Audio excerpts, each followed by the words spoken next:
नमस्कार दोस्तों, tax law Educare society की इस 20th बजट टॉक में आप सबका स्वागत है। कल ऑनरेबल मिनिस्टर ने बजट पेश किया और हमारे साथ टैक्स गुरु हमारे आदरणीय डॉक्टर गिरीश आहूजा जी, हमारे tax expert, tax law Educare society president doctor ji आज यहाँ आए हैं आपके बारे में डिस्कस करने टैक्स एनालिसिस। तो दोस्तों, please stand up for national anthem.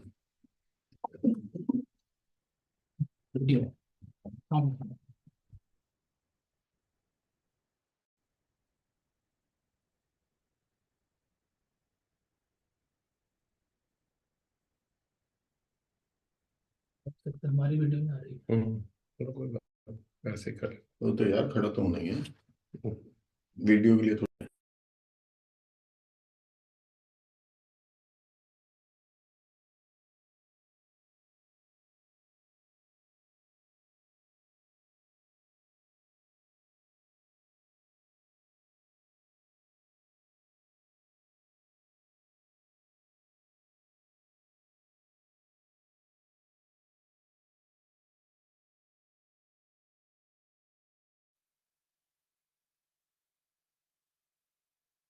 जनगण मन अधिनायक जय हे भारत भाग्य विधाता। पंजाब सिंध गुजरात मराठा द्राविड उत्कल बंगा। विंध्य हिमाचल यमुना गंगा उच्चल जलधि तरंगा। तव शुभ नामे जागे तव शुभ आशीष मांगे। गाहे तव जय गाथा जनगण मंगलदायक जय हे भारत भाग्य विधाता। जय हे जय हे जय हे जय जय जय जय हे।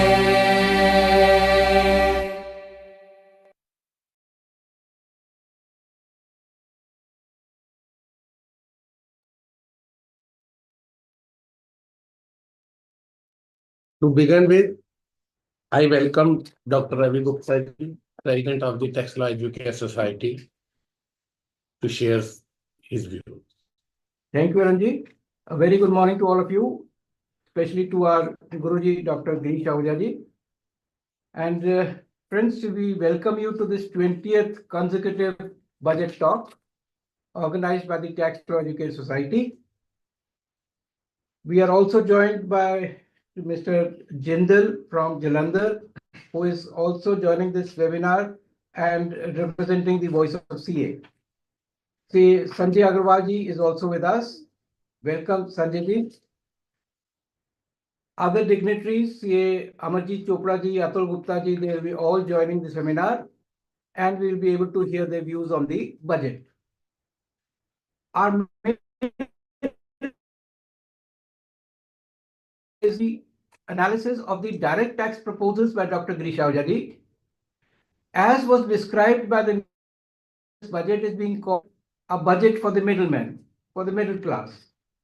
And truly, the benefits which have been extended to the middle class are remarkable. Many other amendments have been made to ease the doing of business, to ease the burden of the taxpayers, and Dr. Girish Ahooja ji today will analyze each of these provisions. Without taking much time, Dr. Ahooja has to address a number of seminars today. So straight away, I think we will start with the proceedings. दोस्तों, जैसा आपको हो चुका है कि this is the called as a dream budget for middle class. No doubt, this is a dream budget for middle class because there is lot of direct tax reliefs and provisions are there, जिसको हमारे tax गुरु doctor Girish Ahuja जी discuss करेंगे। Sir, economic survey में जैसे chief economic adviser ने कल कहा, परसों कहा, get out of the way and trust people, get out of the way and trust people, we must, for we have no other choice. Sir, no doubt ये एक dream budget है for middle class, पर क्या budget एक merely एक accounting exercise है? नहीं, ये एक इकोनॉमिक विजन होता है किसी गवर्नमेंट का। ये एक अकाउंटिंग एक्सरसाइज नहीं है। तो apart from direct tax bonanza, पर हमको कुछ, जो कि अभी हम डॉक्टर अमरजीत चोपड़ा जी से डिस्कस करेंगे, कुछ मिसेस भी हैं इस बजट में। अनएम्प्लॉयमेंट, देखिए, इनकम होगी, टैक्स लगेगा, लोगों के पास पैसा ज्यादा आएगा, पर एक अनएम्प्लॉयमेंट जिसके ऊपर बहुत बड़ा एक फोकस, जिसके लिए एक पूरा एक एक्सरसाइज है, उसके बारे में लगा कि ट्रैक हल्का सा कुछ उसके बारे में नहीं आया। आज इंडिया की पॉपुलेशन अराउंड 15 to 20% स्ट्रगल कर रही है। We at Delhi is also struggling with pollution, पर पॉल्यूशन के बारे में बहुत एक्सपेक्ट था, क्योंकि ये हर साल बढ़ता जा रहा है और 15 to 20% पॉल्यूशन से स्ट्रगल कर रहे हैं। एक और चीफ इकोनॉमिक एडवाइजर ने कहा कि 2047 तक अगर हमको विकसित भारत चाहिए तो हमको ग्रोथ 8 to 9% करनी पड़ेगी। ये तो 6 to 7% ग्रोथ से हम 15-20 साल और बाद में पहुंचेंगे। तो एक ये विकसित भारत जो 2047 तक का विजन है, इसमें 6 to 6.5% ग्रोथ, और जहां पर इतनी, देखिए, नो डाउट मिडिल क्लास के पास बहुत पैसा आएगा इससे, टैक्स कट से, पर पॉवर्टी, इन्फ्लेशन, ये भी एक मुद्दा है। I welcome CA doctor Amarjeet Chopra ji to discuss this scenario of the on economic budget. Direct tax के तो हमारे सर हैं ही, गुरु सर, तो please welcome, I welcome Amarjeet ji. Thank you, Arunji, and of course, my pranam to Guruji. Ravi ji is there, Sanjay Agarwal ji, Atul ji, Ashok Batra ji, I can see on the screen. The indirect tax guru, that's all I can tell him. You see, this is a budget which is a very clear reflection of one thing, that whatever bashing the government was getting from the middle class in the recent times, the government has tried to overcome that. Because year after year, for the last 10 years or 11 years, the government has been getting a bashing that nothing has been done for the middle class, because middle class doesn't fit into anywhere of the scheme of the things when it comes to the polls. Because middle class is one population which does go to vote. Either it is the lower class or it is the upper class which matters to the government. But this is the time when the government has thought of middle class. And I'm very clear that in one stroke, they have done a lot so far as the middle class part is concerned. But we must look at it, why it has happened. I think that's very, very important. Because if I compare the growth in the last quarter, it was down from 6.7% in the last quarter to this quarter to 5.4% only. And the overall growth, which Arunji said, for the full year will be about 6.4% against 8.2% projected growth. No, one thing was very clear, that there seems to be something structurally wrong. It is not cyclical. If one feels that it has been a cyclical phenomenon, no. It is more of a structural problem, that we don't have the demand from the middle class. We don't have the requisite investment coming from the private sector. I think in no country, under any circumstances, if at all there has to be a sustainable growth, it has to be through the private consumption, it has to be through the private investment, and it has to be through the net exports being positive. Now, in India, that thing has not been arising for some time, for that matter. So if at all you had to create a demand, you had to go in for this. But somewhere or the other, we have again missed out one point, which Arunji said that there are a lot many misses. Where is the incentive for investment by the private sector? We have definitely given a boost to the startups. There is no doubt. There are certain provisions which will, whether it is for the registration or incorporation, the period has been extended, or the loan amount which has to be given to the startups, that has been enhanced. But if you really ask me, the private investment coming from the big corporates, that is missing somewhere. And very surprisingly, when I look at the entire data of the tax collections, what I find is that we are one country where the corporates are contributing to the taxes much lower than the individuals. Now, this is a very, very surprising phenomena, because the corporate sector is only contributing 17% of the total collection of the total taxes. Now, one way of looking at it is that if you tax corporate more, probably they will be left with lower money to plow back, etc. But I personally feel somewhere or the other, you cannot have individuals contributing more by way of direct taxes, contributing more by way of the indirect taxes, also by way of GST, because the corporates are able to have the input tax credit. But when it comes to the individual and when they have to pay the indirect taxes, there is absolutely no input tax credit so far as they are concerned. So we are one country where the contribution by the individuals to the total taxes is far more than the corporate world. So probably the government will have to think in those terms so far as that particular part is concerned. And I think this is the time that the government will have to think whether the sustainable growth can be achieved by collecting the taxes and then distributing by way of freebies. Whether it is the state government or whether it is the central government, I think we have to strike a balance somewhere. Fiscal discipline has to come in. Though, if you ask me, fiscal deficit this year has been restricted to 4.8%, and they are projecting that next year it will be 4.4%, and if they are able to achieve it in the real sense of it, probably this will be the best thing to happen. But what Arunji said, when it comes to the middle class, you may say that you have given somebody 10,000 rupees per month, you have given somebody 7,500 rupees per month. But what about the inflation?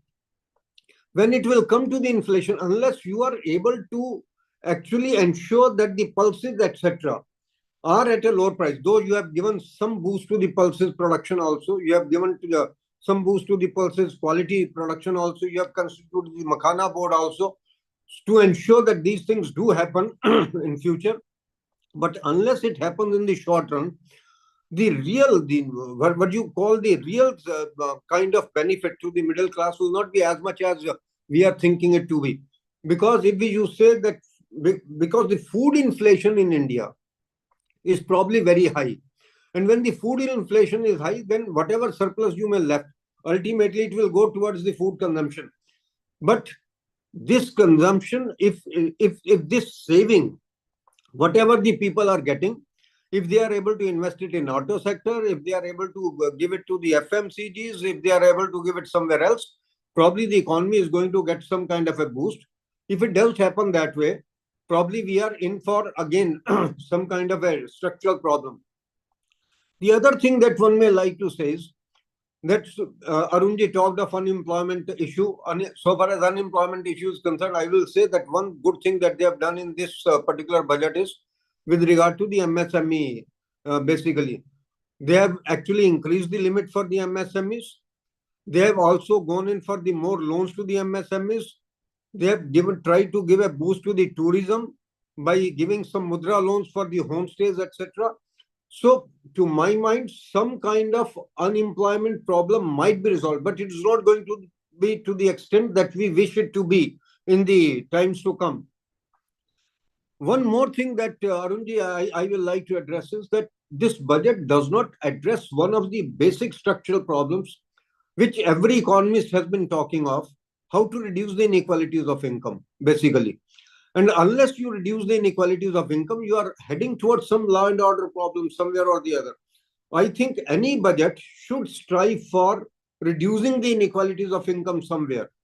This is one flaw of the budget which one has been seeing for over the years. that inequalities of income and wealth have been increasing rather than decreasing in the country. And that does not augur well for the country. But this budget has again talked of public-private partnership to a very large extent. This budget has talked of more medical education, saying that in every medical institution, they will like to increase the seats by, they will like to increase the medical seats by about 10,000 this year. And in the overall 5 years, it will go up to about 75,000. They have tried to improve the infrastructure in 23 IITs for that matter. So education has also been taken care to some extent. And more importantly, to my mind, in the education sector, what is the most important point to me is when they say that they will ensure broadband facility in all the rural area schools, basically in the senior secondary schools. This is probably one of the fantastic moves that the government is trying to take. One thing that they have not been able to address somewhere or the other again is today our debt ratio to the GDP of the country is about 80%. And about 20% of the total expenditure goes towards the interest, which means that whatever we may collect by way of collections, only 80% of that amount is left for the developmental activities. And some of that goes to the freebies also. So how to reduce this interest cost and how to reduce the borrowings from the market, so far as the government is concerned, I think this is one of the another major features. So far as simplification of laws is concerned, the Honorable Finance Minister has said that the income tax law bill will be introduced in the next 7 days. And so far as the other provisions with regard to TDS, TCS, etc. are concerned, whether in respect of the rent or house property, they have been actually able to introduce some of the provisions. And the best thing that they have done is that if you have borrowed money and you are actually remitting it to your children abroad, in that case, there will be no TCS. And so far as the limit for remittances abroad to your own relatives is concerned, they have increased from 7 lakh to 10 lakh. I think this is a welcome sign so far as that part is concerned. I don't hear anything about the railways. I have heard about the civil aviation for that matter. On civil aviation, they have said that they are going to connect 120 destinations and the tourism will be promoted. So many crores of the people will be traveling by air in the times to come in the next 10 years. Very, very well said so far as that particular part is concerned. But I think most of our population travels by the railways, and we need to improve the railways further. We need to provide more security and safety so far as the railways are concerned. So this is one thing that I found missing. So far as medical is concerned, I think they have gone ahead and said that 36 of the very basic drugs, which are life-saving drugs, there will be exemption from the duties. And 5 of the cases, there will be only 5% of the duties. So they have gone ahead with those measures also. How the markets are going to react to this budget? Very difficult to say. I think yesterday what we have seen is not a very welcome sign. The markets reacted negatively, then went to a very little extent in the positive direction. I personally feel if the middle sector, again I am repeating it, if the savings, whichever the middle sector will be able to have through these tax cuts, they are able to go ahead and make certain purchases in respect of the autos or FMCG products. In that case, these sectors may see some growth. Or if the middle class is able to boost the tourism, then probably even the hotels might see some kind of a growth in the capital market. But to my mind, despite all these savings, unless we are able to control the inflation, I don't think that the markets are going to boom the way these boomed up in the last few years. Of course, the senior citizens Sir, yours are not clear. So far as the senior citizens are concerned, they have done quite a bit in this budget. I think they should be feeling happy, as we have been saying about the middle class. I personally feel this is a very, very good budget. I will not call it a dream budget. Let me be very clear. Overall, of course, for the middle class, it could be a dream budget. Overall, it could be considered to be a good budget for simplifying the laws, for providing money to the middle class, for trying to boost the tourism, for trying to increase the education. But I think today also our medical, the expenditure on the education is You much lesser compared to recognize the that. developed nations. I am Thank you. really sorry that we are running short of time. Thank you, sir. Thank you. That's all. That's And all from my side. thank you so much, sir. Thank you so much, sir, for your valuable insight. And now I think we will proceed with Mr. Ashwani Jindal. Sir, I will say, first of all, welcome all the viewers who are viewing us. I am thankful to Ravi ji, Arun Ahuja ji, obviously Guru ji, जिनके हाथ से ये programme हम करने जा रहे हैं. पहला प्रोग्राम है. गुरु जी जो डिटेल में क्लोज बाय क्लोज डिस्कशन करेंगे. मैं बस इतना ही कहना चाहूंगा कि हम ज्वाइंटली ये प्रोग्राम कर रहे हैं टेल्स और सीए एसोसिएशन से. तो आप सब लोगों को जो बीच में गैप मिल रहा है 10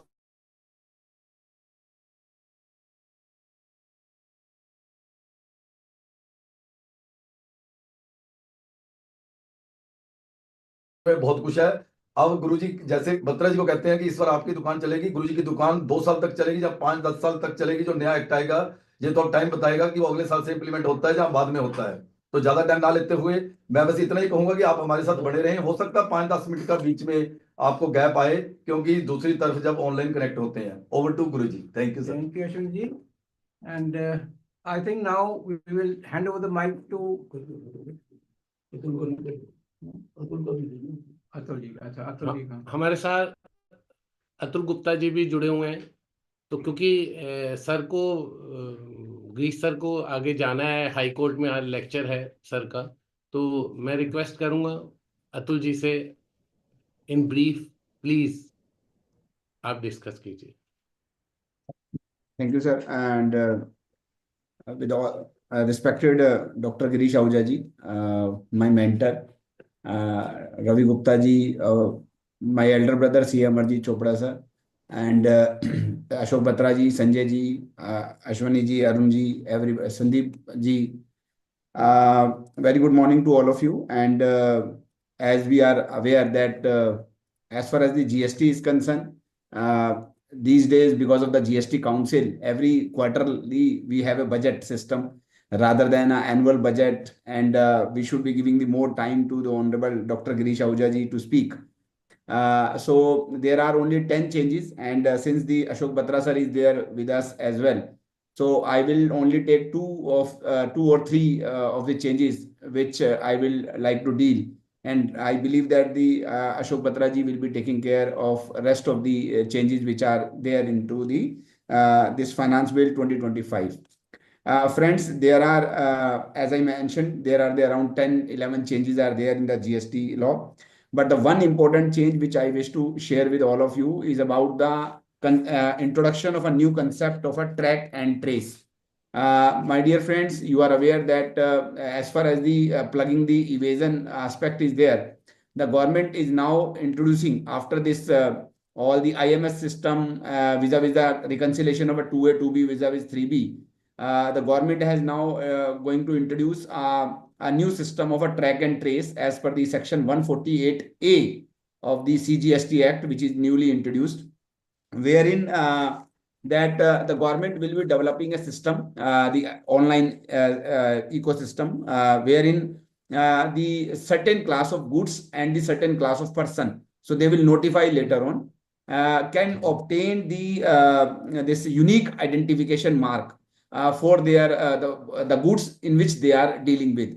So what is going to happen that say for example a tobacco product is there, or maybe some other class of product is there where the government feels that there is a evasion which is happening, or maybe for a certain other purposes.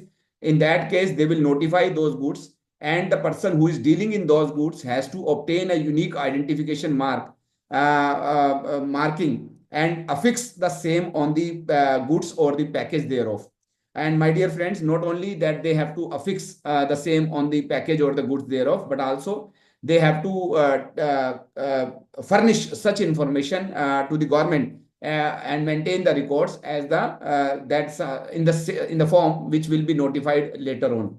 I just wish to share with you that even there is a provision available in the section 148A that the person has to pay the such amount in relation to using the system as well. So there may be a paid utility which will be developed by the government, wherein the person who is dealing with the specified goods has to obtain a unique identification mark and then affix the same on the goods or the package thereof, and also submit the maybe monthly or a quarterly detail of those goods which are cleared after affixing the identification mark into the government system.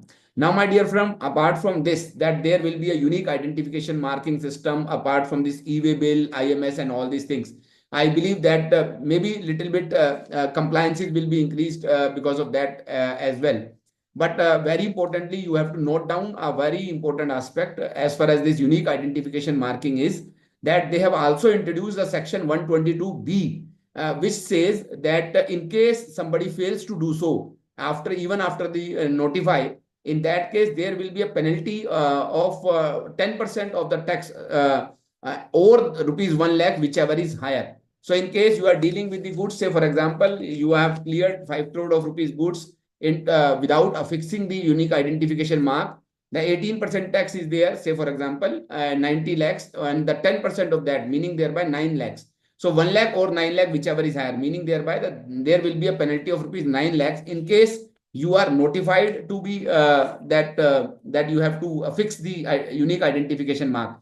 So our chartered accountants are well aware about the UDIN, which they are putting on their certificates or the audit report, whatever they are doing. We are also aware about the DIN, that is the document identification number. Wherever the notices are being issued by the government, they have to have the DIN number. Now there will be a new concept of unique identification mark, that is UIM, which will be there for the certain class of goods or the person who has to affix the same.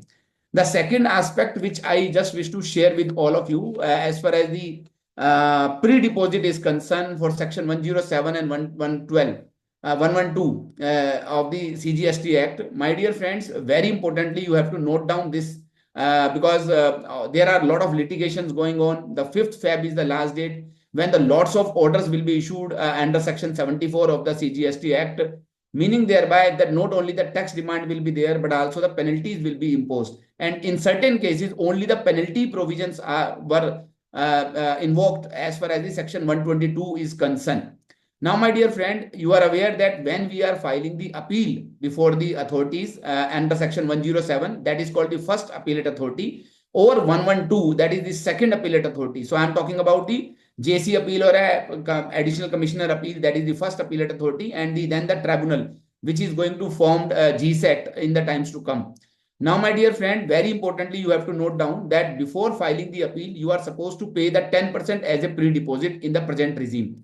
Meaning thereby, if your demand is of rupees 2 crore, the interest is 2 crore, penalty is 2 crore, you are supposed to pay the 10% of this 2 crore, that is the tax demand. So you have to pay as a pre-deposit 10% of this tax demand as a pre-deposit to file the appeal. So then the automatic stay will be there and the appeal will be decided in the due course of time. Now, certain cases are there when there is no tax demand. It is only the interest and penalty, or even there are the cases when only the penalties are imposed due to certain reasons. For example, there is an allegation of abetting to crime, abetting to fake invoice under section 122 is there, or the tax has been already paid and then only the penalties are imposed by the authorities. Now, my dear friend, as per the new amendment, even if there is only, so right now what is happening, that if the tax demand is there in the present regime, for example, as I mentioned you, the 2 crore of tax demand is there, then you have to do a pre-deposit of 20 lakhs. But now in the new regime, what will happen, that even if only the penalty demand is there, the tax demand is nil. So you have only the penalty of under section 122.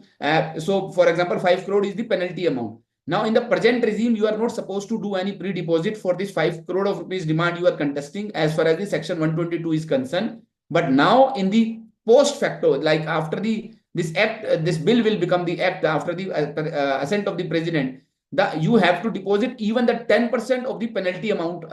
I am talking about the cases where only the penalty demand is there. So if the tax demand is there, that will continue with the old regime. But if there is no tax demand, but only the penalty demand is there, in that case, you have to deposit the 10% of the penalty as well to file the appeal before the first appellate authority. And even the 10% extra amount for the second appellate authority also.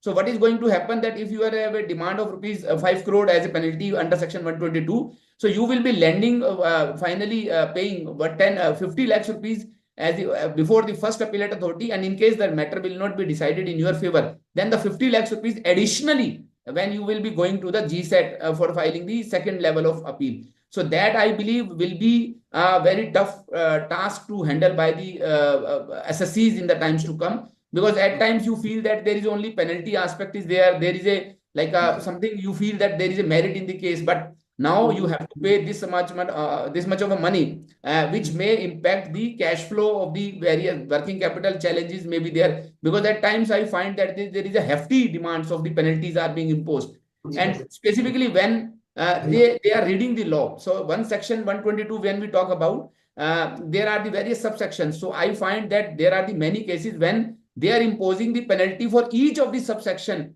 to on the SSC. So I find a case where they invoked the 5 subsections, and each subsection talks about the tax sought to be evaded, equivalent amount of penalty tax sought to be evaded. So practically the penalties are going up to 500 times of the tax sought to be evaded in a misinterpreted by the various field formation. So in that case, and then you have to pay the 10% of that. Something will be. I am closing, Arunji. That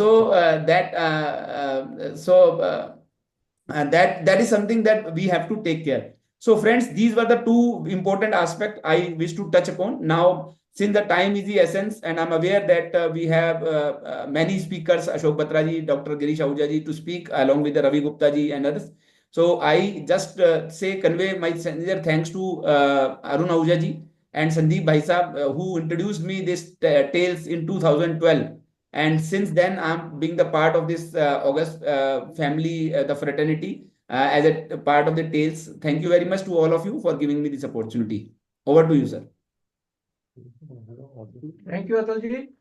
And I'm sorry, because of restraint of time, we have to cut short the speech of the speakers. We have a very learned panel with us today. Ashok Batra ji is also with us, but I think we will at present give the mic to Dr. Girish Ahuja ji, and we will then, after his deliberation, then we will continue with the other speakers also.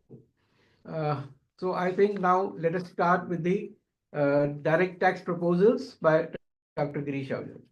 Good morning to everyone. Sitting with me in the conference room, our President of the Tax and EDUCARE Society, Dr. Ravi Gupta ji, Secretary of the TALES, Arun Ahuja ji, Karta of the CA profession, of course, our CA Ashwini Jindal ji, unofficial partner. He is a partner, no doubt, but I cannot be official partner. CA Manish Garg ji, of course, Advocate Arshid Batra ji. He is also practicing as an advocate in the field of RERA and other place. Shivam, the person who is looking after the entire interarrangement, of course, here. Then we have CA Apurva. She is Apurva in the hall. CA Mohit Chaudhary, CA Raghav, CA Anuj Gupta ji, CA Rahul Agarwal, of course, a young chartered accountant. आजकल बहुत बड़ा काम कर रहा है, बताऊंगा नहीं. और राधे राधे जिसको हम सब कहते हैं, CA Rajesh Agarwal ji, he is also sitting with us. And in front of me in the screen, our 2 past presidents, of course, CA and Dr. Amarjit Chopra ji, CA Atul Gupta ji, Arun Kumar Gupta, his brother is also there. Our Central Council member. Sorry, sir, I took your name late little because you have disappeared from the screen. That's why it took me little time to recognize you. Central Council member CA Sanjay Agarwal ji. In front of me, of course, Neha is also there, looking after a VOCA program. Am I right? Neha is there? Yes. I forgot to tell you there's a gentleman from Gaurav Gupta ji is also here. CA Gaurav Gupta ji from Amritsar. He's here also in the conference room. Then we have Harish Agarwal ji in front of me. And any other? हाँ, एक बहुत बड़े हमारे CFO हैं trail के, Chanchal Rajora ji. He is also with us. Chanchal ji, welcome. He is also there in front of me. Yes. Any other? If I have forgotten, please remind me. Manish ji कुछ और रहेगा तो हम बता दीजिए। वो एक और है हमारे, जो हमें तो हमेशा ही वैष्णो देवी लेके जाते हैं। Satish Batraji and ladies and gentlemen. Well, friends, let me tell you, there may be some criticism or something. I have absolutely no criticism about the budget. This is by far the best budget for the income tax point of view is concerned. Nobody had thought that this type of amendments will come. Let me tell you, whatever the points you have raised, they may be taken up in the new bill, which will come very soon. This budget was not meant for bringing those changes. Many technical changes have been brought here. Otherwise, let me tell you, the best budget I have seen in my lifetime. Nobody could ever thought of that these things are going to happen. I used to criticize the FM, but this time, kudos to the FM. Really very good. Now, let me start with the, clause by clause, such as section 10, clause 14 for capital assets, in the case of financial institution investor, if they invest into securities, that was treated as a capital asset. Even if they have been doing frequent sale and purchase of securities, capital asset. This time, alternative investment funds, that is category 1 and category 2, they are also investing in securities. There was a problem whether the capital gain or a business income. Now that has been included there. So therefore, that will also be treated as a capital asset. Second point is ULIP. ULIP, unit linked insurance policy, which was covered under 1010D. They have clarified that it is also a capital asset. So this is the first thing which I want to tell you. 1010D, you remember, now you cannot contribute more than 2.50 lakh in the what you call unit linked insurance policy or 5 lakh in life insurance policy. But there is an exception now. If you are in International Financial Service Center and you have an intermediary insurance unit there, then there is limit of 2.5 lakh or limit of 5 lakh will not apply. They can pay any amount if that policy is a life insurance policy of intermediary unit, which is there in IFSC. There have been many changes in section 10.4, 10.4D, 10.4E, 10.4F, 80NA. That was sunset clause because they were going to, there was sunset that it will be finished after 31st March 2025. These have been extended till 31st March 2030. So 5 year, another 5 year has been given for 80LA, which was the exemption 100% in the GIFT City, 84D, 84F. These are all that has been extended to 31st. Now, next change, an important change. In the case of charitable trust, you remember you have to apply for renewal every 5 years, regular type of approval. Now, what has really happened is there are small charitable trusts. They will be having a lot of burden for applying every time after every 5 years. So they have brought amendment in section 12AB subsection 1 stating that if your gross receipt for the past 2 years did not exceed 5 crore, then the period of 5 years has been extended to 10 years. You can go for renewal only after 10 years. So a big jump because small charitable trust compliance problem will always be there. So they have said now regular renewal for registration will be 10 years if your gross receipt of the past 2 years did not exceed 5 crore. This is another point. Another very good point. 12AB subsection 4.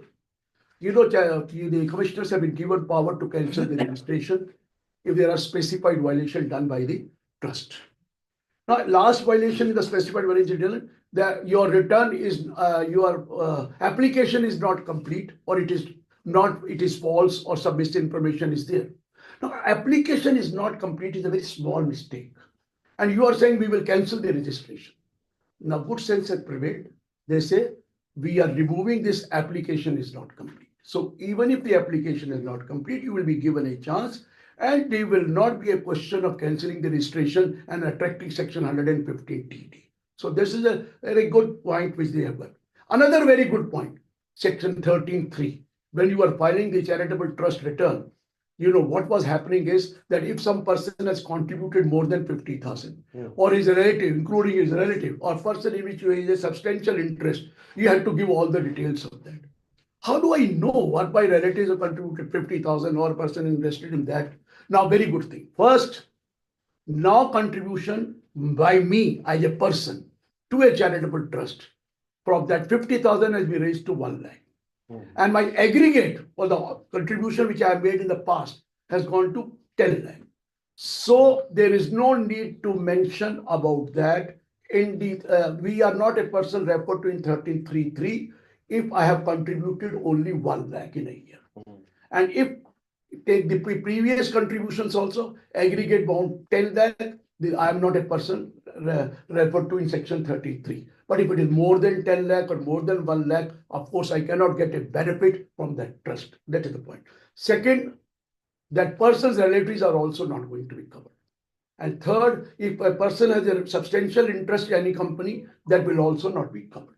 So that also is very big. How can you find out how much contribution I have made in the past year for 50,000 rupees, and then my relative, my person in which I am invested? So they have changed section 13, subsection 3, clause 2, B, clause B. They have changed it, and it is a very good proposal for that.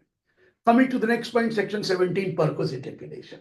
You always know we used to read that value of any benefit or perquisite which is given in kind to a director of the company or to a person which we have a substantial interest, or by an employer to a person whose total income under the salary before taking non-monetary perquisite exceed 50,000. Then only it was treated as a perquisite. Otherwise, it does not exceed 50,000. It was not treated as a perquisite, like motor car given, like benefit or anything in kind given.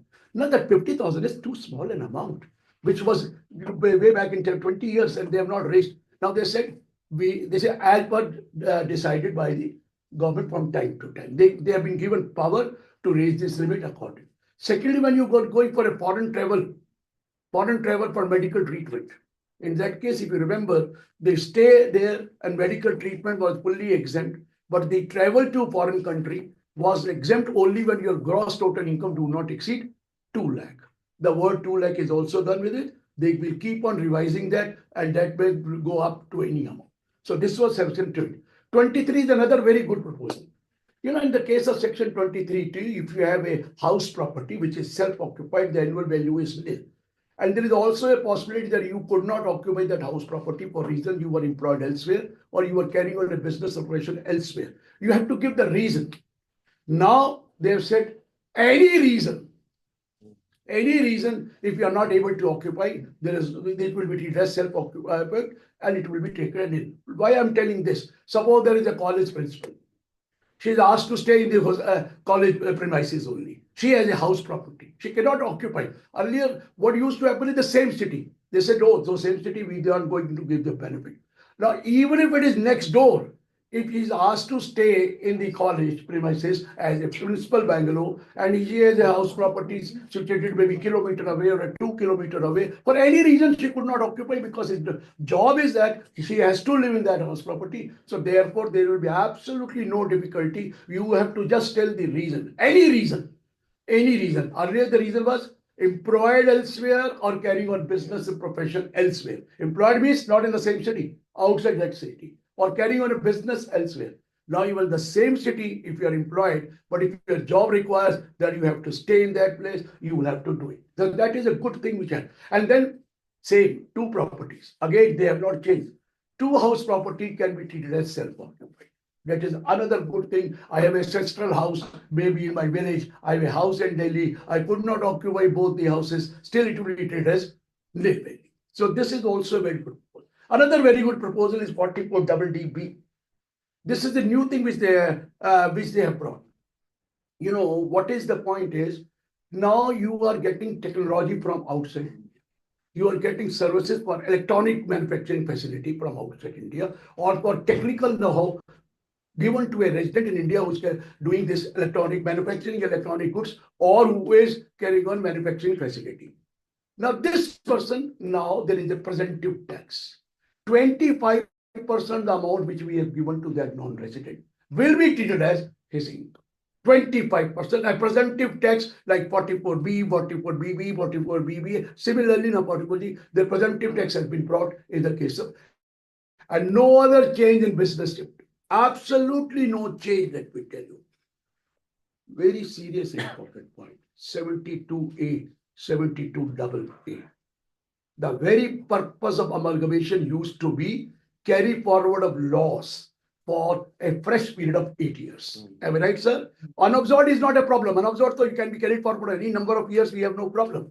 But the very purpose of going to the NCLT and buying a property and then amalgamating with that was to carry forward the laws for a fresh period of 8 years. Similarly, conversion of a sole proprietor, a business reorganization, conversion of a sole proprietary firm or by a firm into a company is a business reorganization. You are allowed to carry forward the laws for a fresh period of 8 years. Similarly, converting the company into LLP, you could carry forward the laws for a maximum period of 8 years. Now the matter is over. Now you can carry forward laws only for the balance number of years starting from the original predecessor. The original predecessor already await 6 years, so you will be able to carry forward only for 2 years. If it is 7 years, you will be able to carry forward for 1 year. So meaning thereby very clearly, please note the very purpose or the purpose of planning for a fresh 8 year of losses is gone now. It is for the balanced number of years, whether it is amalgamation under 72A or merger under 72A or 72A subsection 6 for conversion of sole proprietary firm or a firm into a company, or 6A, conversion of a company into LLP. In all the cases, losses will be carried forward only balanced number of 8 years. This is a very, very important telling you. This is what the earlier they have already introduced 28(4) waiver of loan. That also has been treated as an income. Now this is another issue. Now the very purpose of carrying forward loss we are taking for amalgamation, the matter is gone. The benefit is gone. Now coming to 80CCA, National Savings Scheme. मेरा भी है, रवि जी का भी होगा. हम कहते थे मरेंगे तो देंगे. था ना? क्योंकि if I withdraw the money from there, I have to pay tax on that.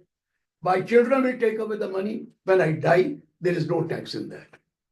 Now, the government from 29th August 2024 has stopped paying interest in the NSS scheme. No interest in the NSS scheme from 29th of August 2024.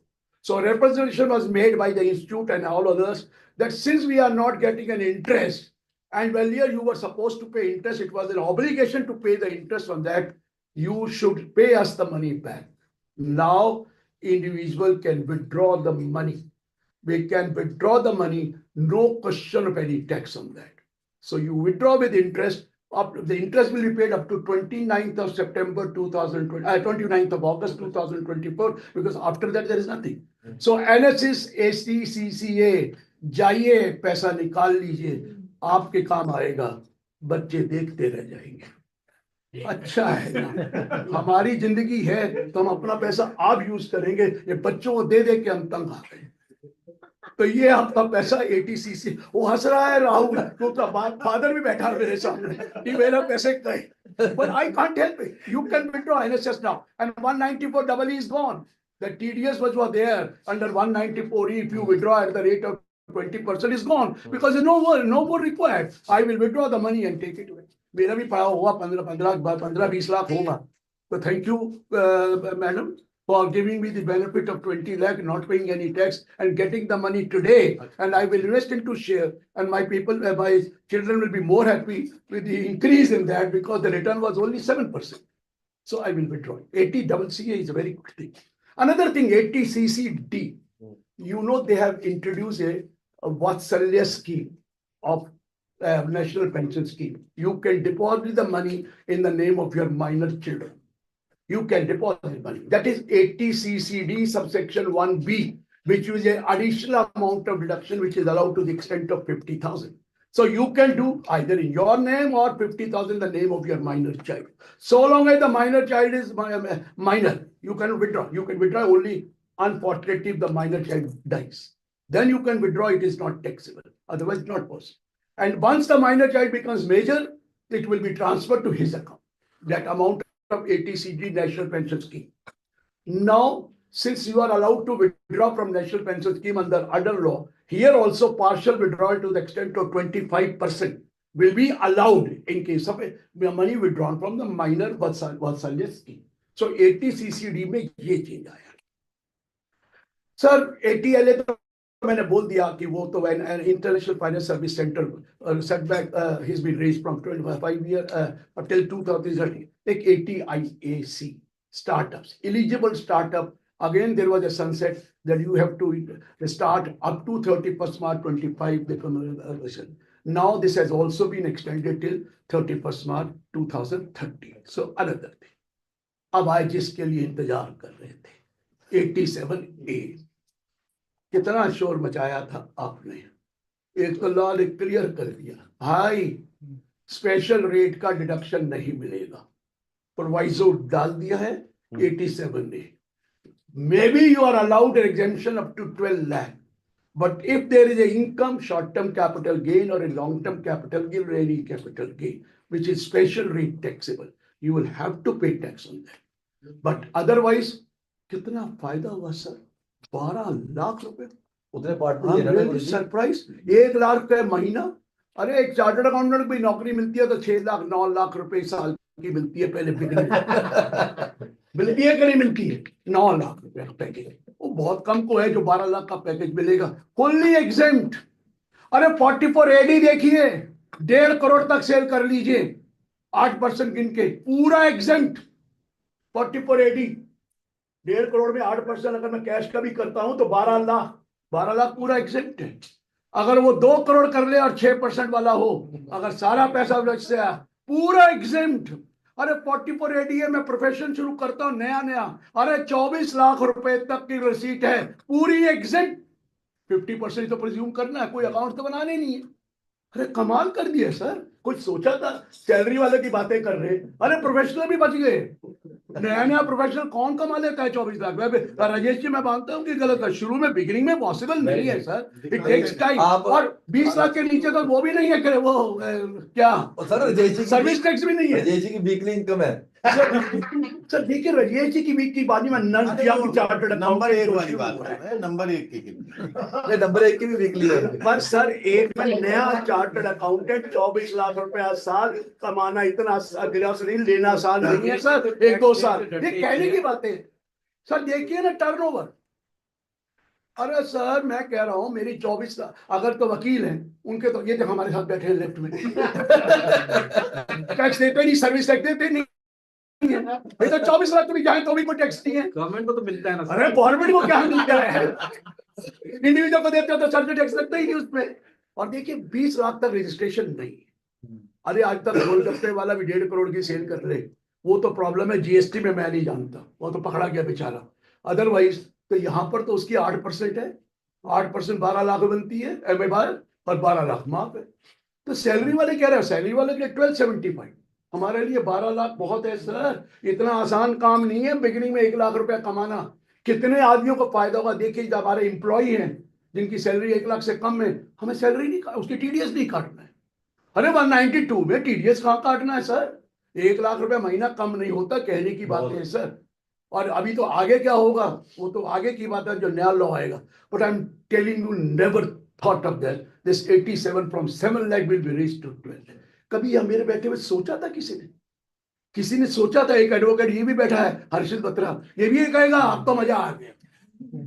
तो sir देखिए, मैं ये कह रहा हूं, सरकार की ये मत समझना रिटर्न नहीं भरनी पड़ेगी.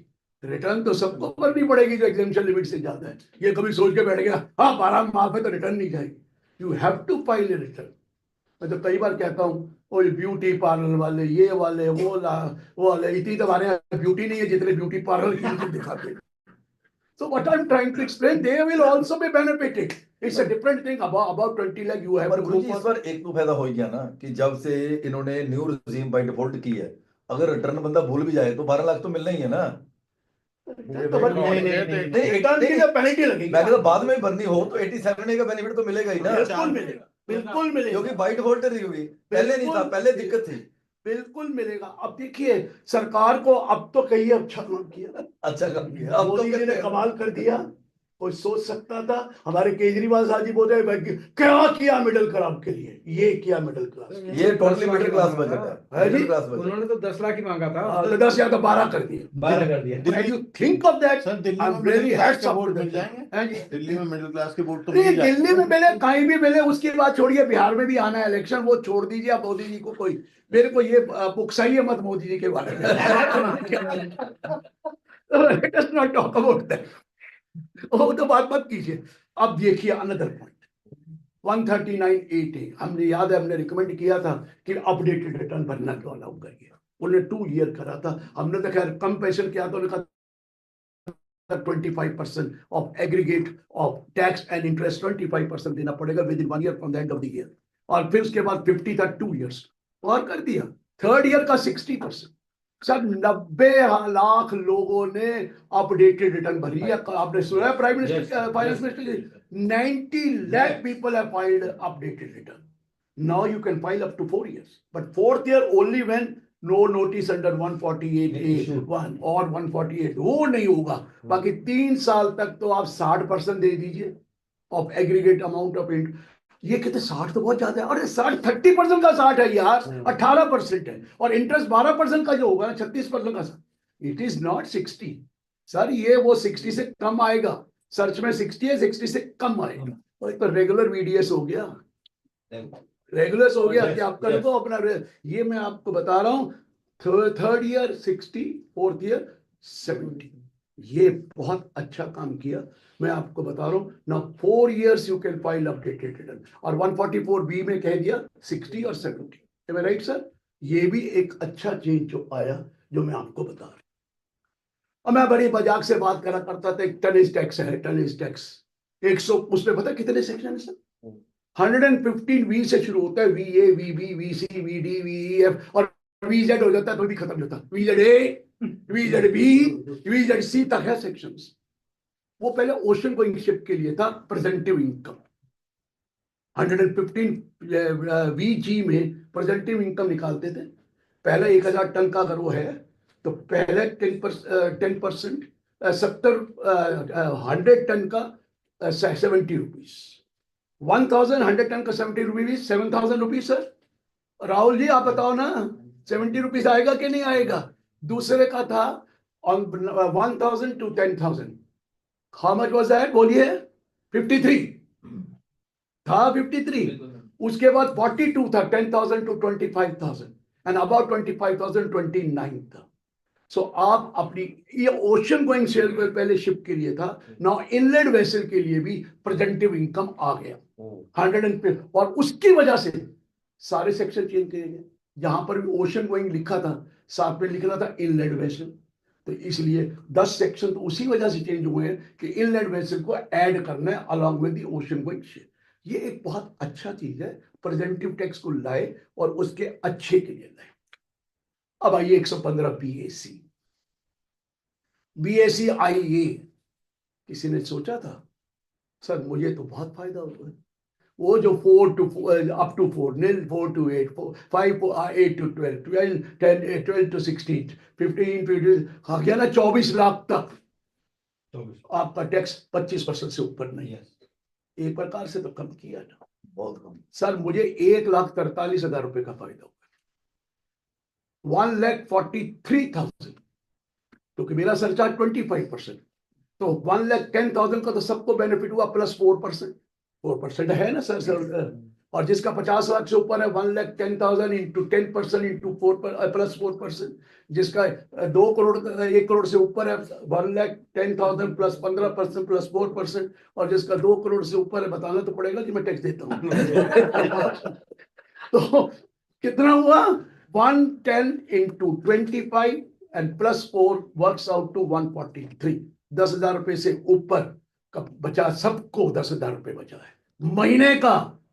It is not a small amount sir. और 24 लाख तो अच्छे चार्टर्ड अकाउंटेंट के लिए तो कुछ भी नहीं है।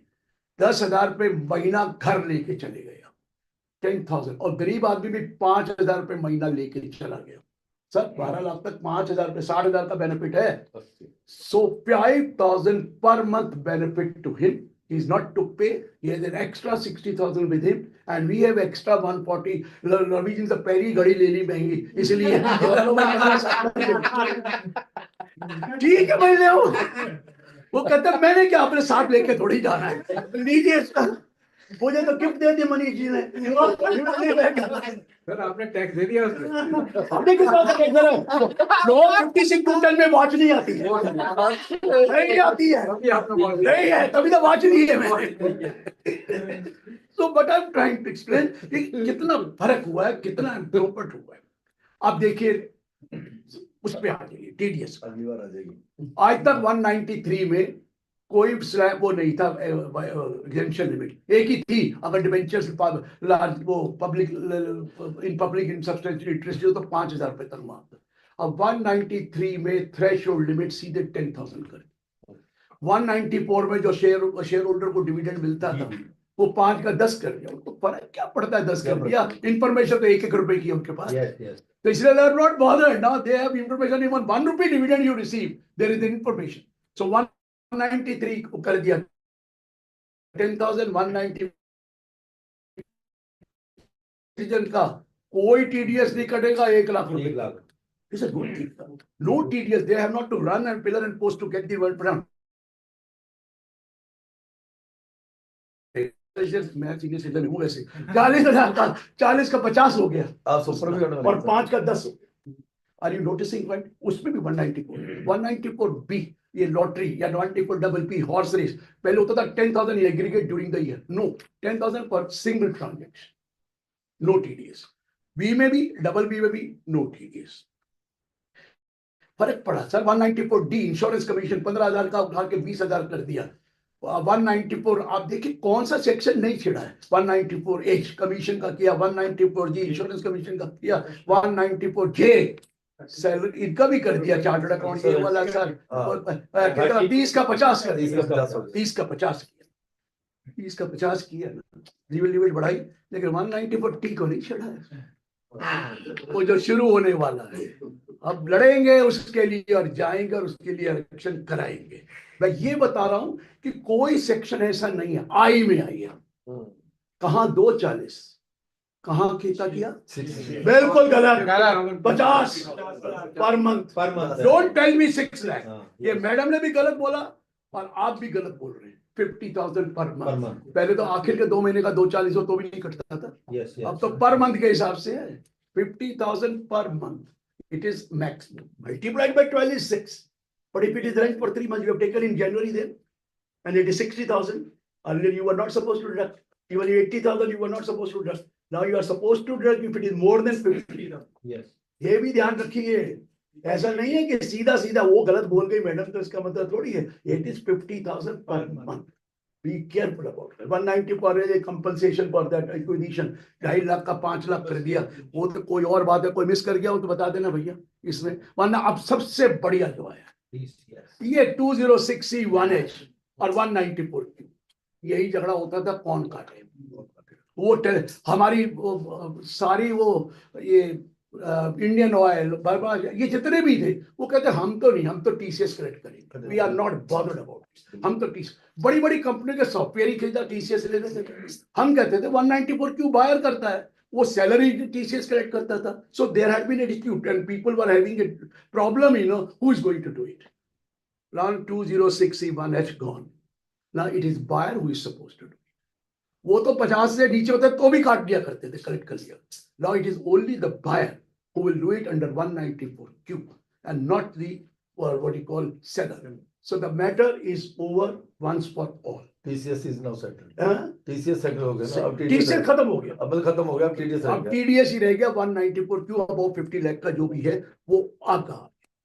अब ना 206C1 उसमें लिखा था timber under a forest lease, other than forest lease और अदर फॉरेस्ट प्रोड्यूस. उसमें 2.5% था. उन्होंने 2 कर दिया. Timber under a forest lease और अदर देन फॉरेस्ट लीज और forest produce 2% TCS from 2.5% brought to. अब बाहर जाने वाले अब जो रेपरेटेस करते थे 7 लाख के ऊपर आपके ऊपर देना पड़ता था. Now it has been raised to 10. And very good point, you have borrowed money from specified institution for sending your child abroad. And then also they were supposed to collect TCS at the rate of 0.5%. That also is done. It's a good thing. Government thinks about it. ये मैं नहीं कहूंगा government ने कि हमारे अकबर जी चोपड़ा जी ने बड़ी criticise कर दिया कई चीजों में, तो मुझे थोड़ा दुख हुआ था। तो मैं खुश की बात कर रहा हूं कि देखिए ऐसा बात नहीं है। गवर्नमेंट ने सोचा होगा 1 लाख करोड़ रुपए का नुकसान होने जा रहा है। 1 लाख करोड़ रुपए का, हंस रहे हैं अमरजीत जी, 1 लाख करोड़ रुपए सर, 4 लाख करोड़ रुपए का टारगेट ज्यादा है। कंप्लायंसेस के ऊपर ध्यान देंगे वो। Everything be based on compliances now, or annual information statement or strong. You wait and watch, things are going to be different now. I am telling everybody, pay tax and enjoy your life. छोड़ दो गलत काम करने, कोई फायदा नहीं है। अरे सिंपल सा टैक्स दो, 24 लाख पे 3 लाख का टैक्स नहीं है। 3 लाख का टैक्स है सर, कुछ भी टैक्स नहीं है। अभी ओल्ड रिजीम में जाओ, बेड़ा गर्क हो जाएगा। ओल्ड रिजीम में 4.5 का बेनिफिट लेने के बाद भी आपको 5 और 9.5 बनता है। ओल्ड रिजीम में 5 लाख एग्जेम्पशन है ना, और 4.50 आप डिडक्शन भी ले लो तो 9.50 हुआ। 8 लाख की डिडक्शन बने तब बेनिफिट। तो फिर बताइए कौन सी 8 लाख की है ही नहीं। अरे इन्हीं के 8 लाख बनेंगे 9 लाख वालों का, बाकी किसी का है ही नहीं। सारे खाने में को है नहीं 8 लाख की डिडक्शन लेने। 8 लाख की डिडक्शन अगर किसी की हो, so old regime is practically finished. It is practically no more. मुझे लगता सर इनकम टैक्स एक्ट नया आने से पहले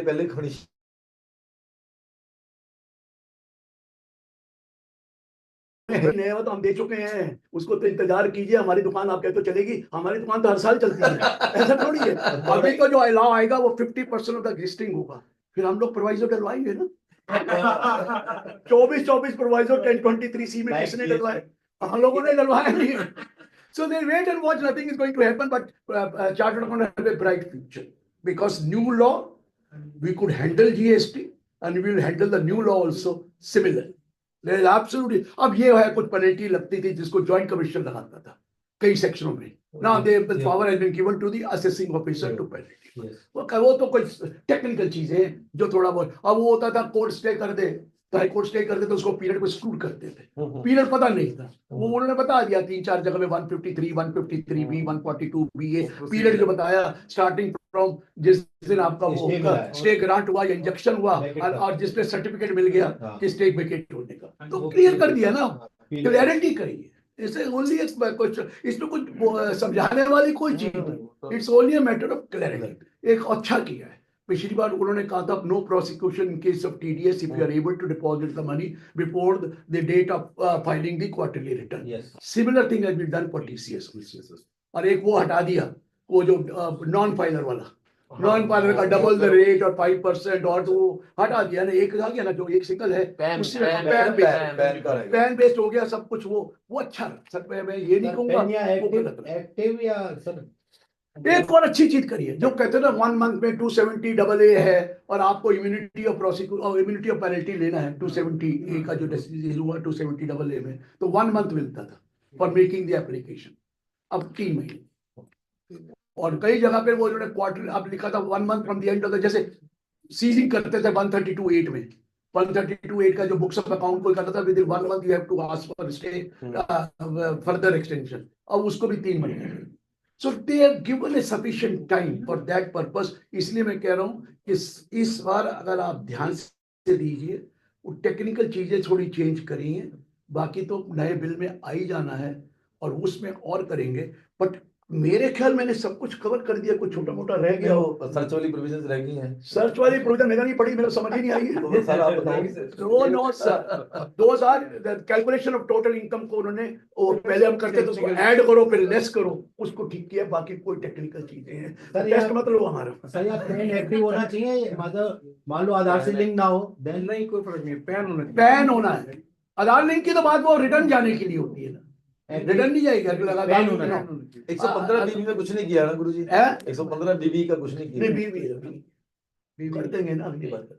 इनकम टैक्स एक्ट में और कोई चीज हो तो आप पूछ लीजिए मेरे से, मैंने तो शायद ऑलमोस्ट सर वो आप एक्ट तो आया ही नहीं, उसके बारे में 2 मिनट में ये बता दो भी एक्ट में मतलब कहते हैं इम्प्लीमेंटेशन कैसे होगी अगर आता है तो। सर बिल आएगा, पहला पार्ट। हाँ बहुत इंपॉर्टेंट बात बता दूं, एक तो लोगों को मैं तंग आके कह गया था ये डायरेक्ट टेस्ट कोड भूल जाओ, हर बार direct test code, even TV में भी डायरेक्ट टेस्ट कोड की बातें कर रहे हैं। अरे वेयर इज डायरेक्ट टैक्स भाई, there is only one tax, income tax. तो वेयर इज द डायरेक्ट, अब मैडम ने भी ठीक कर लिया अपने आप को, पहले बोलती थी direct code, now is only one tax, income tax bill. Am I right? आपने समझा नहीं इसका क्या मतलब है, आप उसे सोचा ही नहीं। अरे डायरेक्ट टैक्स होता तो इनडायरेक्ट टैक्स आ जा सकता था, इनकम टैक्स होते सिर्फ इनकम टैक्स ही आएगा, तो वो भी खत्म हो गया, कोई चांस नहीं है कोई इनहेरिटेंस टैक्स इस साल आए। Very good. One income tax bill is not direct tax bill. Direct tax bill में कुछ भी ऐड कर सकते थे. Now they can't add, they will only income tax. So that point is also there. It is 50%. सारे provision हटे हुए हमने जो दिए थे. So मैं ये कह रहा हूँ कि बहुत अच्छा वर्ड बोला, इनकम टैक्स बिल मान रहा है. पिछले साल जब उसने बोला था डायरेक्ट टैक्स कोड, गलत, इनकम टैक्स बिल आएगा.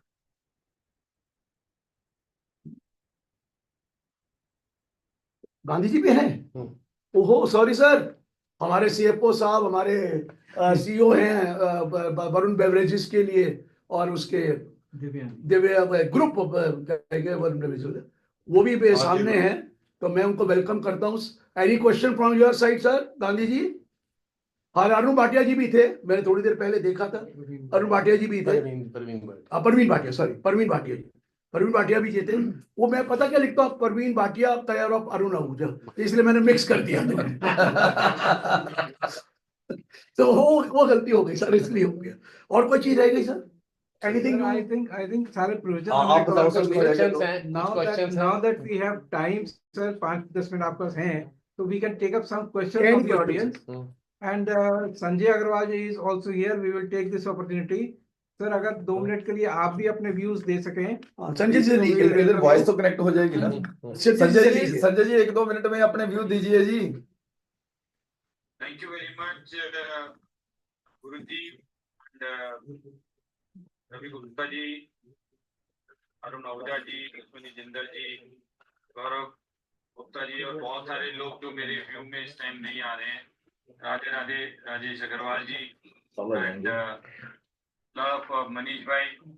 So thank you very much for organizing this first cut for the full discussion on each clause. So, the discussion was very healthy. I think not many questions are not there, except for one thing which we need to have a clarification regarding the charitable trust, because those charitable trusts, for them renewal is due in 31st March or April, May, because the 5-year period was there for that. So they will get the automatic renewal, or they need to apply some special form will be there for them.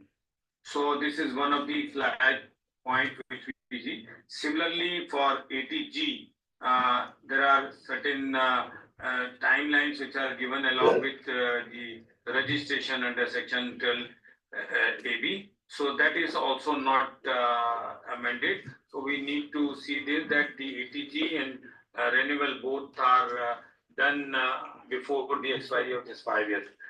We are going to represent to the board regarding this. So far as such case is concerned, there is nothing change in this, except as already Guruji has said, that mode of completion, it is now undisclosed income. There is one more small change respect to TP assessment in respect of such cases, that earlier because when such took place, at that time any assessment which is concluded thereafter, that will more income or a higher rate of decision. So they say anything which is prior to the date of such, or to have a time for filing, and in case of the investment, that will not be treated as undisclosed income if there is any adjustment in the TB case.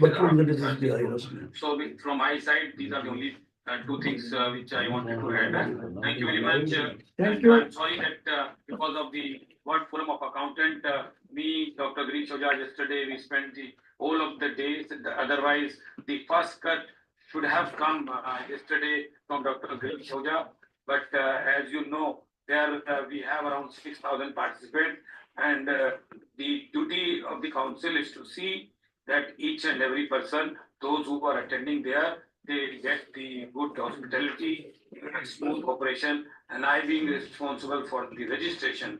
And that is why on those we were there, and this today's clause by clause discussion is very useful. Thank you very much. Thank you, Sanjay ji, and let me congratulate you on behalf of the successful conducting of the VOPA. I happened to be there at Devo yesterday, and I saw the grandeur with which you have organized it. Congratulations on that. Thank you Sanjay ji Batra ji मेरे ख्याल में कुछ questions हैं, Batra कुछ ji हैं, questions हैं और but Batra ji. before I request Mr. Ashok Batra ji to deliberate, any questions from Dr. Girish Ahuja? Form नहीं फॉर्म दे दो वो क्वेश्चन क्वेश्चन दे दो। कुछ क्वेश्चन ऑनलाइन भी आए हुए हैं, मैंने पूछ लिए। वो ले लो सर। दे दो दे दो जरा। 6 लाख एनुअल। सर देखिए हमेशा टीडीएस जो कटता है at the time of credit और the payment whichever is earlier. Yes. If you have given 6 lakh at a time you don't have to deduct, but you ये ना प्लानिंग करके रिफंड वापस दे दो वो नहीं है। Otherwise you don't have to deduct because at the time of credit और payment whichever is earlier the payment you have made 6 lakh, 50,000 for 12 months is there 6 lakh, लेकिन एग्रीमेंट 11 महीने का होगा तो दिक्कत आ जाएगी। 11 महीने का ले लेंगे तो 11 महीने का ले लो, वो ले लो 5,50,000 ठीक है, ठीक। वो कोई प्रॉब्लम नहीं, no issue in that. Next but otherwise it 50,000 per month is a different purpose is different because the misuse of they were doing Earlier, let us put for 3 months or 2 months। अगर let us say कि एक आदमी ने 1 महीने के लिए दिया, मार्च में उसने किराए पर दिया at 5 लाख रुपए, तो उसको टीडीएस कटेगा 3 महीने का दिया तो भी कटेगा, कटेगा। 50,000 पर महीने उसने पूरी लीज टर्म का 11 महीने की लीज करके तो 5,50,000 इकट्ठा ले लिया तो नहीं वो नहीं कटेगा। अशोक गुप्ता जी कुछ पूछना चाहते हैं? सर नमस्कार, आई एम सो ग्रेटफुल, आपने बहुत अच्छा वो किया है सर। 13(3) में जो चेंज लाए हैं regarding substantial contribution made by any person, so he will not be required to give the list of relatives, but in case it is an HUF, in case HUF has given substantial contribution, then the change which was required in sub clause 3 HUF is a person. Sir, in C clause, where such author, founder or person is a HUF, a member of the family, so in that case, in case this person is not deleted, सुन लीजिए अशोक जी, amendment सिर्फ person की है sir ji, amendment is not for what you call author or only for person making a contribution. so that means HUF He is will an also be, outsider. He is not an insider. He is an outsider making Yes, a sir. contribution of 50,000. Now that has been raised to 1 lakh, aggregate 1 crore. And Sir, how that's do we all. know his relative? That Yes, person is an outsider. How do we? Sir. For the author, for the trustee, for the manager, we know his relative.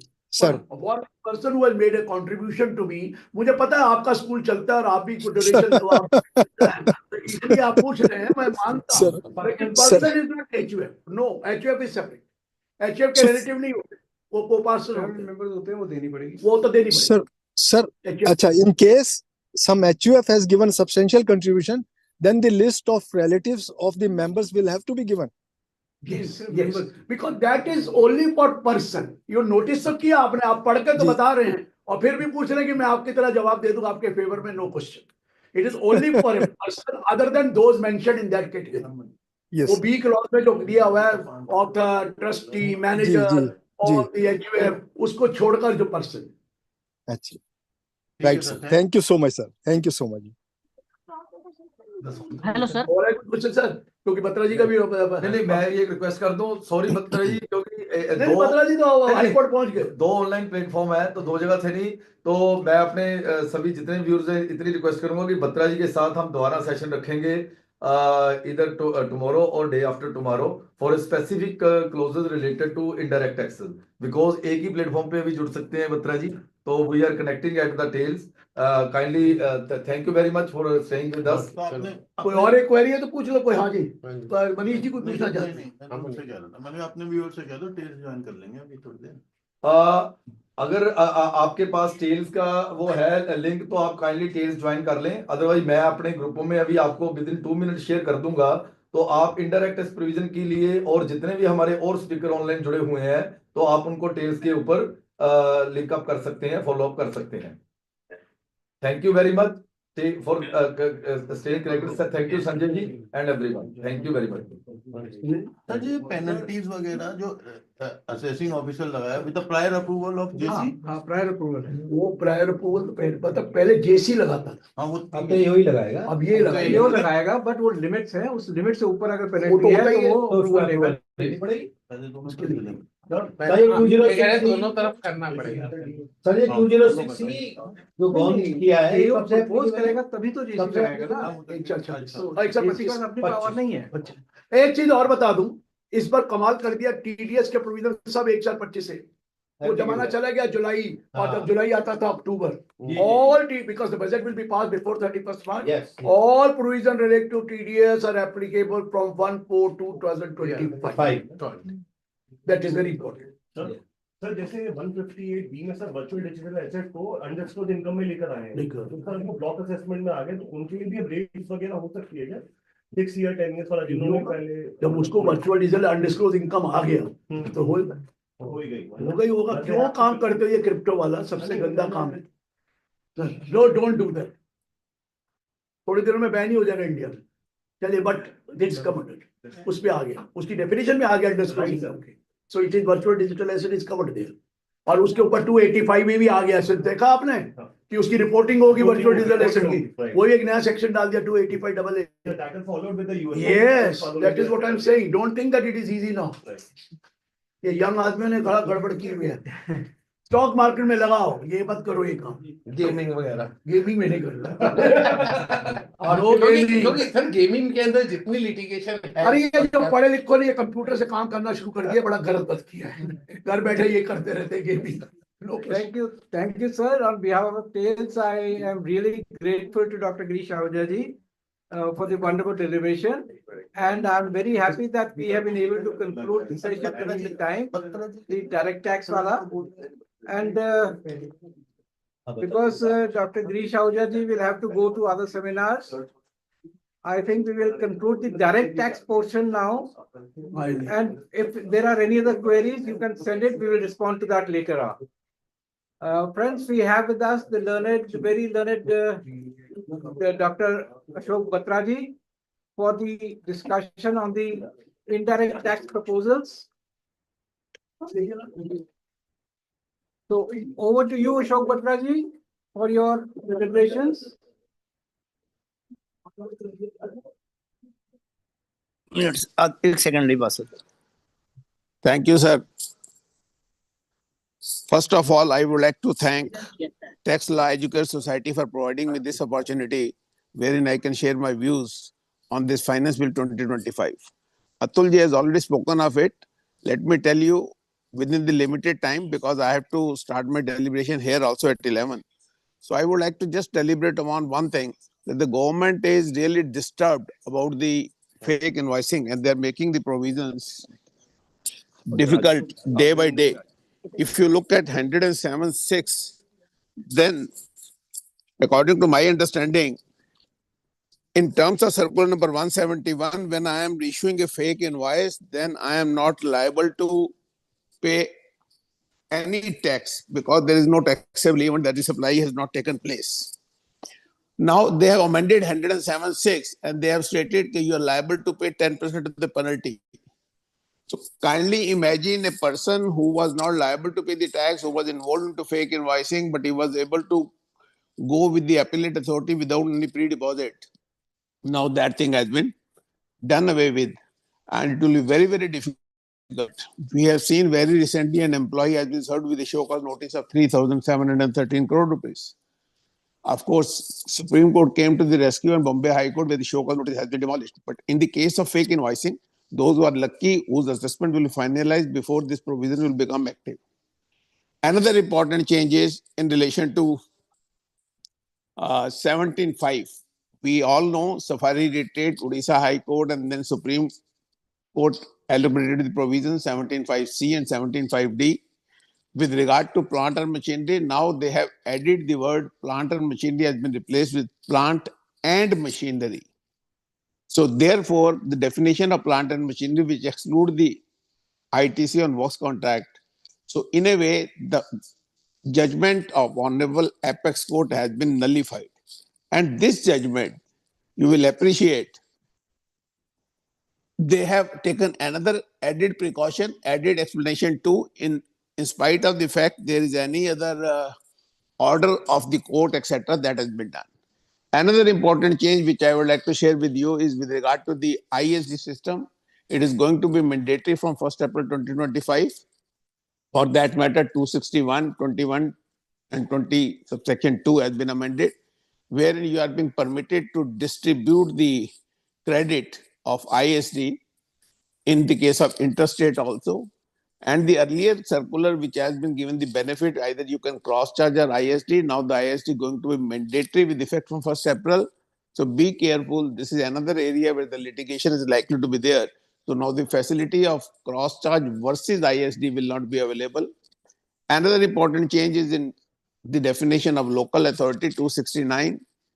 Friends, there have been number of show cause notices being issued by the Noida authority. And now once the Noida authority is coming out of the definition of local authority, then this GST should have been charged under forward charge by the Noida. So it is a much related relief being given. And even in circular number 245, very recently, day before yesterday, they have very clearly stated that DDA is not a local authority. So on the same line, GDA will also not a local authority, and Noida will not be also a local authority. Reverse charge provision will also be not be applicable. So friends, kindly appreciate this. Then section 12.4 and 13.4, which deals with the voucher, we have seen circular number 243. Vouchers are either prepaid instrument or they are actionable claims, so neither their supply of goods nor services. Of course, they have not amended Schedule 3, but because that circular they clarified it is not subject to tax, so no change. Then we can come to amendment in section 38 and 39. There was a rule which says that you have to pay your tax minimum 98% through credit and 1% has to be paid in cash. That judgment, that rule was being challenged in one of the high court. I don't remember the name of the high court, and being struck down. Now they have made amendment in section 39. You have to file your return within the time subject to such condition and restrictions. Similarly, a lot of changes have been made in section 38 to align with IMF system, wherein now once you are issuing the credit note, the other party has to accept it or reject it. He cannot leave it unattended. And as a result of which, one anomaly which was there, you should have passed the incidence of tax and interest. The word interest has been deleted. And another condition has been put it, this ITC has to be reversed by the government. Barring that, if I go 148, Atul has already dealt with that. Then Schedule 3, I will just see the last change looking to the time constraint because I have to speak here also. Then in that case, 8A was already there, warehouse goods when they are being sold before cleared to domestic tariff area, then there was no tax on that. It was being treated as foreign territory. Similar line, now they have stated if the goods are there in SCZ, FTWZ, and before export or domestic traffic area, traffic clearance, in case you have sold it, there will be no GST. And kindly appreciate the definition of domestic tariff area, SCZ and FTWZ has been taken from the SCZ Act 2005 and not from the Act that is Custom Act, which was there in 8A. And then explanation, they have very clearly stated in case you have paid the tax, fine and of no refund will be given. So these are some of the changes which I want to share with you, looking to the time constraint. So I am concluding my session here and requesting the organizer to take charge of it. And in case there is a question, I will be happy to answer it.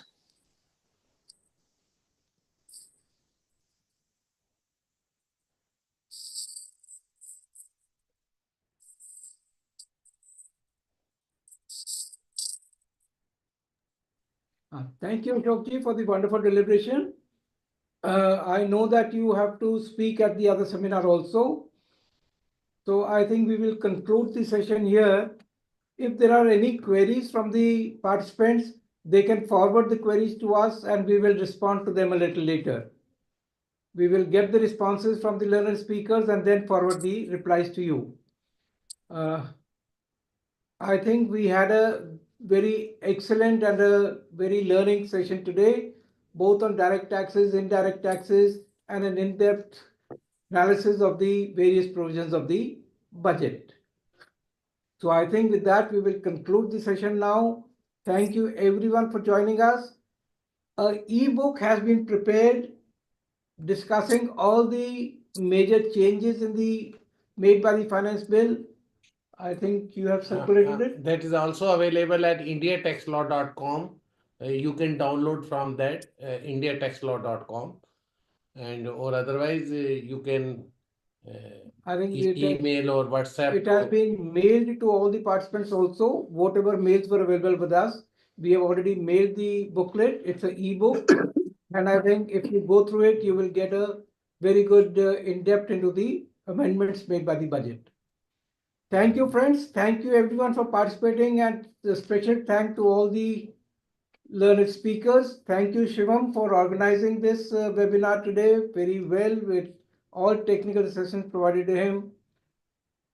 CA Amarjit Chopra ji, CA Atul Gupta ji, CA Ashok Batra ji, the learned speakers, we are grateful to all of them, and the participants, especially CA Harish Chaudhary ji, whom I can see here, CA Praveen Bhatia ji, CA Ashok Gupta ji, and various other senior participants. Thank you, everyone. So we conclude today. Right. Thank you. Right.